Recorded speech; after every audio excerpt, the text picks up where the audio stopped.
in Quicket's canvas sack and hammock. Away we went down to the little Nantucket Pocket schooner moored at the wharf. As we were going along, the people stared, not at Quicket so much, for they were used to seeing cannibals like him in their streets, but at seeing him and me upon such confidential terms. But we heeded them not, going along, wheeling the barrow by turns, and Quicket now and then stopping to adjust the sheet on this harpoon barbs.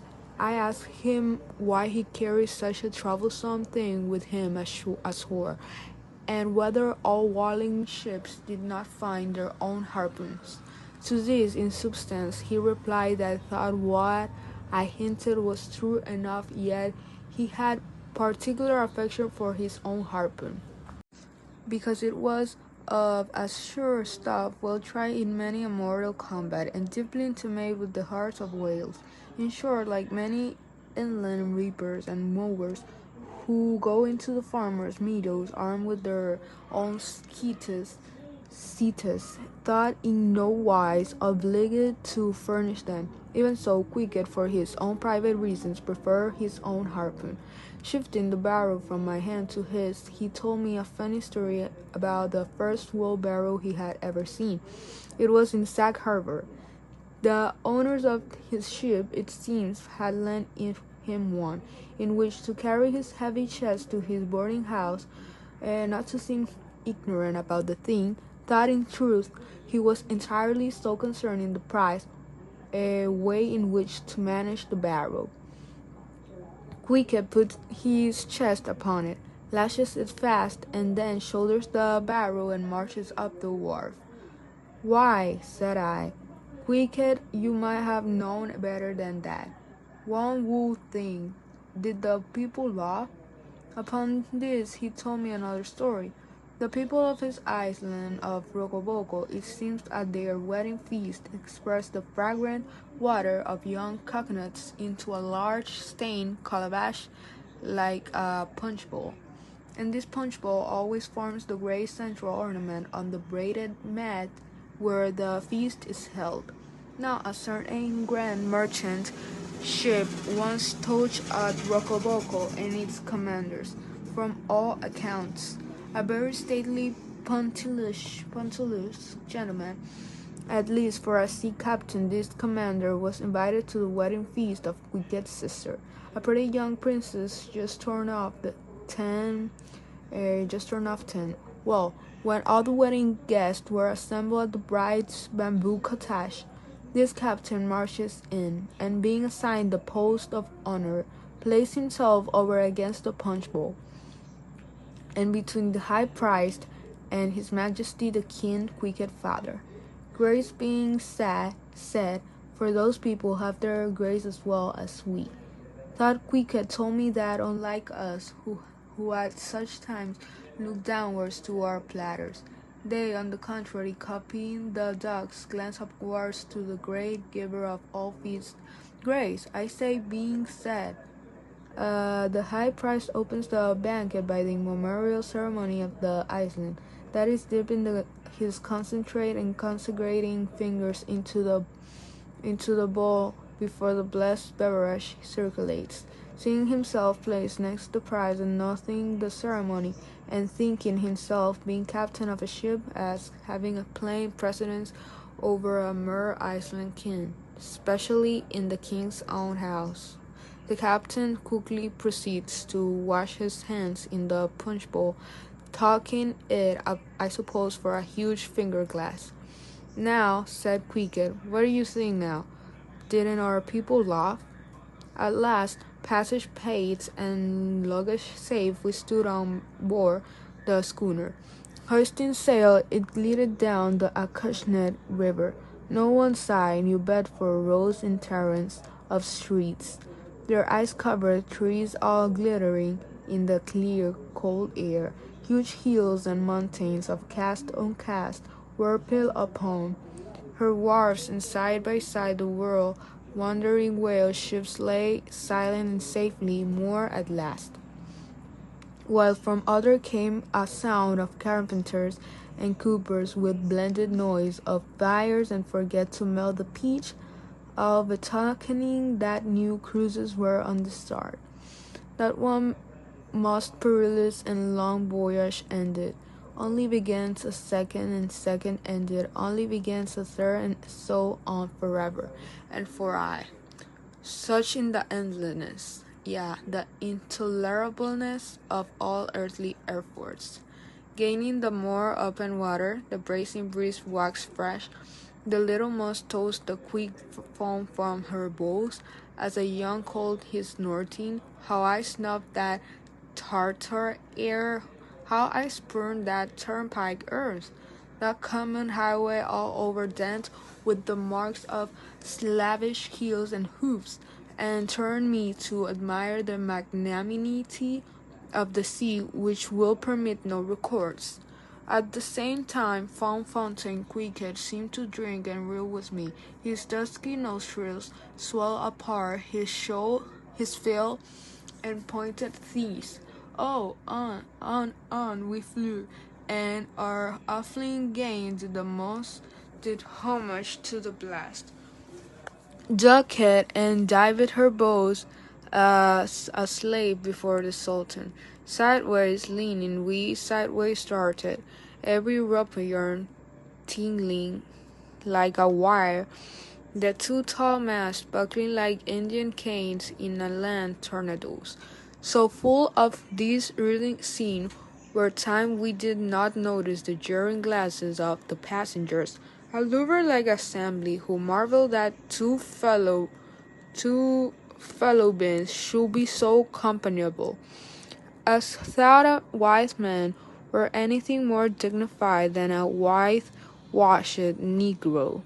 But there were some boobies and bunkings there, who, by their intense greenness, must have come from the heart and center of all verdure. Cricket coughed one of these young saplings, mimicking him behind his back.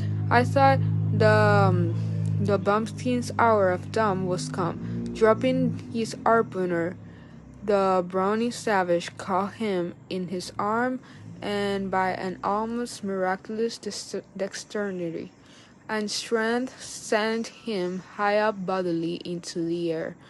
Thus slightly tapping his stern in mid-somerset, the fellow landed with bursting lungs upon his feet, while Quicket, turning his back upon him, lightened his tomahawk pipe and passed it into me for a puff. Captain, yelled the bumpkin, running towards that officer. Captain, here's the devil. Hallo, you sir, cried the captain, a gown rib of the sea, sucking up to Quicket. What in thunder do you mean by that? Don't you know you might have killed that chap? What him say? Said Quicket as he immediately turned to me. He said I that you came near killing that man there, pointing to the still shivering greenhorn? Kill it, cried Quicket, twisting his tattooed face into an unearthly expression of disdain. Oh, him baby smaller, fishy. Quicket no kill so small a fishy. Quicket killed big whale. Look you, roared the captain, I'll kill you. You cannibal, if you try any more of your tricks aboard here, so mind your eye. But it so happened just then that it was high time for the captain to mind his own eye. The prodigious strain upon the mainsail had parted the weather sheet, and the tremendous boom was now flying from side to side, completely sweeping the entire after part of the deck. The poor fellow whom Quicket had handled so roguely was swept overboard. All hands were in panic, and to attempt snatching at the boom to stay it. See madness! It flew from right to left and back again almost in one ticking of a watch, and every instant seemed on the point of snapping into splinters. Nothing was done, and nothing seemed capable of being done. Those on deck rushed towards um, the bows and stood eyeing the boom as if it were the lower jaw of a expired whale. In the midst of this consternation, Quicket dropped deftly to his knees and crawling under the pad of the boom, whipped hold of a rope, secured one end to the bulwarks, and then flinging the other like a lasso, caught in round the boom as it swept over his head, and at the next jerk the spar was the way trapped it, and all was safe. The schooner was run into the wind, and while the hands were clearing away the stern, boats, Quicket stripped to the waist, darted from the side with long living arms. For 3 minutes or more he was seen swimming like a dog, throwing his long arms straight out before him, and by turns revealing his brawny shoulders through the freezing foam. I looked at the grand and glorious fellow, but saw no one to be saved. The greenhorn had gone down, shooting himself perpendicularly from the water. Quicket now took an instant's glance around him, and seeming to see just how matters were, dived down and disappeared.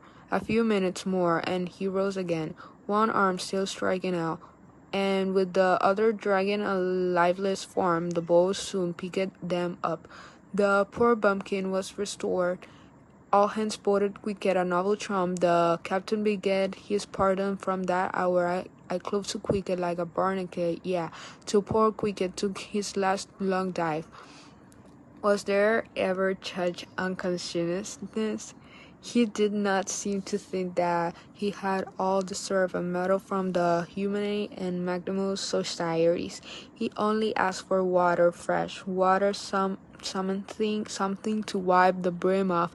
That done, he put on dry clothes, lighting his pipe, and leaning against the bulwarks and mildly eyeing those around him, seemed to be saying to himself, "It's a mutual joint stock world in all meridians.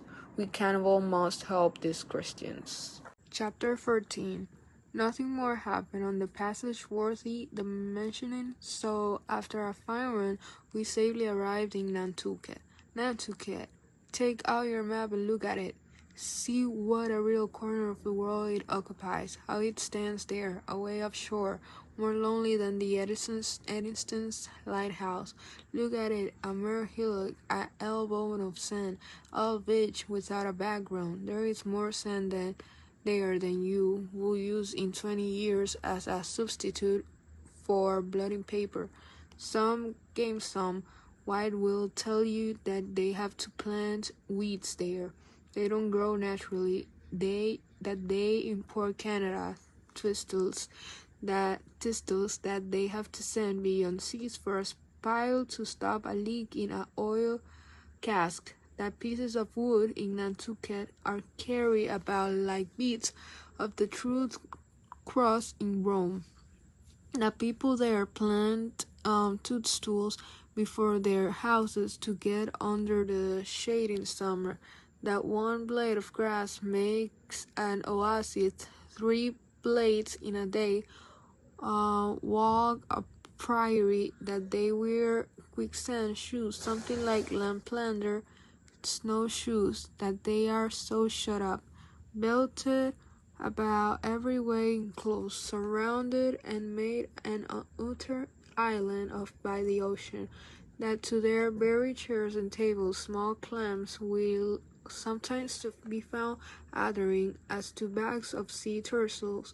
But these extravagances only show that Nantucket is not Illinois. Look now at the wondrous traditional story of how his island was settled by the red man. Thus goes the legend. In olden times an eagle swooped down upon the New England coast and carried off an infant Indian in his talons.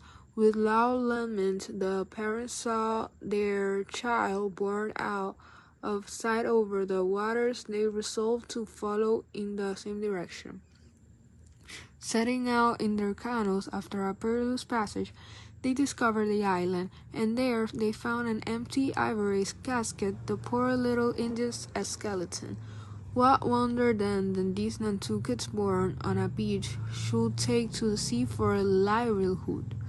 The first caught crabs and woodhawks in the sand. Grown bolder, they waded out with nets for mackerel. More experienced, they pushed off in boats and captured cod, and at last, launching a navy of great ships on the sea, explored this watery world, put an incessant belt of circumnavigation round it, peeped in Bering Straits, and in all seasons and all oceans, declare everlasting war with the mightiest animated mass that has survived the flood, most monstrous and most mountainous, that Himalayan salt sea mastodon clothed with such portentousness of unconscious power that his very panic are more to be dreaded than his most fearless and malicious assaults. And thus have these naked Nantuckets, these seas hermits, issuing from their ant hill in the sea of Arun, and conquered the watery world, so like so many Alexanders, parceling out among them the Atlantic, Pacific, and Indian Oceans as the three pirate powers did pollen. Let America add Mexico to Texas, and pile Cuba upon Canada. Let the English overswarm all India, and hang out their blazing banner from the sun. 2/3 of this terraqueous globe are the Nantuckers, for the sea is his. He owns it, as emperors own empires, other seamen having but a right of way through it. Merchant ships are but stanchion bridge armed one but floating forts, even pirates and privateers sought following the sea as highwaymen the road. They but plunder other ships, other fragments of the land like themselves, without seeking to draw their living from the bottomless deep itself. The Nantucketer, he alone resides and reads on the sea. He alone, in the Bible language, goes down to in ships, to and fro plugging it as his own special plantation. There is his home, there lies his business, which a Noah's flood will not interrupt, thought it overwhelm all the millions in China. He lives on the sea as prairie cooks in the prairie. He hides among the waves, he climbs them as chamois. Hunters climb the Alps. For years he knows not the land, so that when he comes to it at last, it will to an earthman, with the landless gull that at sunset folds her wings and is rocked to sleep between billows, so at nightfall the Nantucker, out of sight of land, furls his sails and lays him to his rest, while under his very pillow rush herds of walruses and whales. Chapter 15. It was quite late in the evening when the little mouse came snuggling the anchor, and Quinket and I went as forth so we could attend to no business that day, at least none but a supper and a bed. The landlord of the poor inn had recommended us to his cousin old Hosi Husi of the tripods, whom he asserted to the proprietor of one of the best kept hotels in all Nantucket, and moreover he had assured us that cousin Jose, as he called him, was famous for his shoulders.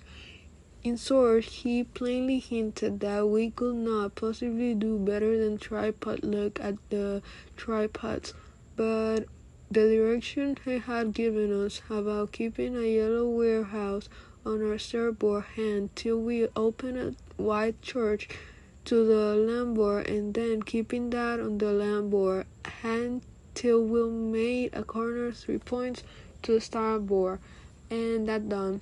Then asked the first man we met where the place was. These crooked directions of his very much puzzled us at first, especially as at the outset we get instead that the yellow warehouse, our first point of departure, must be left on the landboard hand, whereas I had understood Peter Coffin to say it was on the starboard. However, by dint of beating about a little in the dark, and now and then knocking up a peaceable inhabitant to inquire the way, we at last came to something which there was no mistaking. 2 enormous wooden pots painted black and suspended by asses' ears swung from the cross trees of an old topmast planted in front of an old doorway. The horns of the cross trees were swathed off on the other side, so that these old topmasts looked not a little like a gallows. Perhaps I was oversensitive to such impressions at the time, but I could not help staring at these swallows with a vague misgiving. A sort of creak was in my neck as I gazed up to the 2 remaining horns. Yes, 2 of them, one for Quicket and one for me. It's unminimous, thinks I, accompanying my innkeeper upon landing in my first whaling port, Tom Stone staring at me in the whalesman chapel, and here a gallows, and a pair of prodigious black pots too. Are these last throwing out of hints touching toffets? I was called from these reflections by the sight of a freckled woman with yellow hair and a yellow gown, standing in the porch of the inn under a dull red lamp swinging there that looked much like an injured eye, and carrying on a brisk scolding with a man in a purple woolen shirt. "Get along with ye," said she to the man, "or I'll be coming ye." "Come on, Quicket," said I. "All right, there's Mr. Hussey."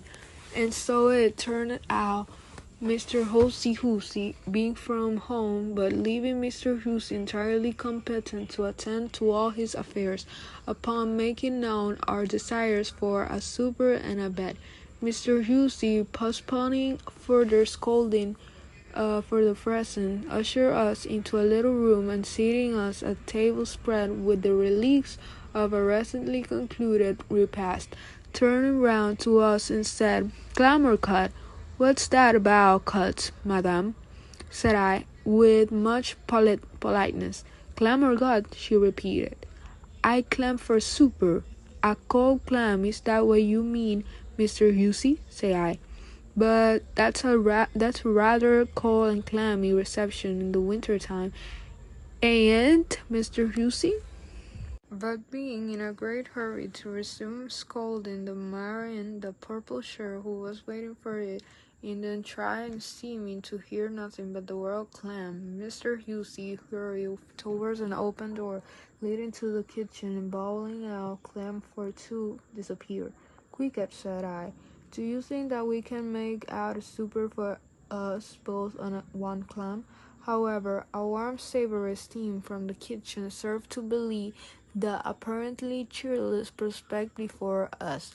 But when the smoking chowder came in, the misery was delightfully splendid. "Oh, sweet friends, hearken to me."